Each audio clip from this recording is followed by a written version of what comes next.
নিয়েছি কিছুটা চিড়ে, 3টে ডিম, কুচনো কাঁচা লঙ্কা, আদা কুচনো, পেঁয়াজ কুচি, সেও ভাজা, চাট মশলা। কড়াই তেল বসিয়ে গরম করে নিয়েছি। এবার এই তেলে গ্যাসের আঁচটা কমিয়ে দিয়ে অল্প অল্প করে চিড়েটা ভেজে নেব।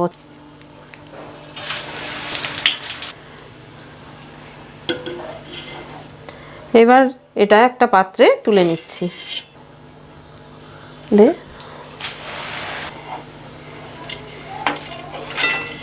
তেলটা কমিয়ে নিয়েছি। এবার এর মধ্যে ডিমগুলোকে ভেজে নেব।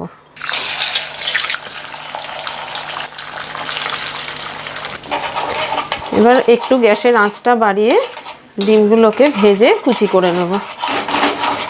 এর মধ্যে দেব সামান্য নুন।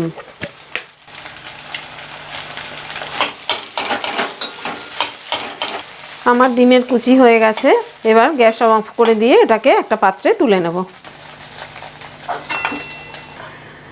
এবার এগুলোকে একটা বোলের মধ্যে সব দিয়ে দেব। প্রথমে দিচ্ছি চিড়ে ভাজা, তারপরে দিচ্ছি সেও ভাজা, দিচ্ছি পেঁয়াজ কুচি, আদা কুচি, লঙ্কা কুচি। এবার উপরে দিচ্ছি ডিমের কুচিগুলো। এর মধ্যে দিচ্ছি সামান্য চাট মশলা। এবার এগুলোকে ভালোভাবে মিশিয়ে নিচ্ছি। সন্ধ্যের স্ন্যাক্স হিসেবে এটা কিন্তু বেশ মজার খাবার। আমার তো ভীষণ ভালো লাগে, আশা করি আপনাদেরও ভালো লাগবে। তৈরি হয়ে গেছে আমার ইভিনিং স্ন্যাক্স।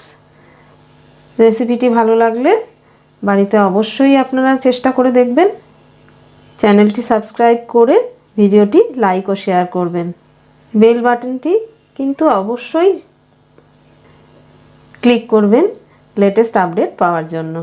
ধন্যবাদ।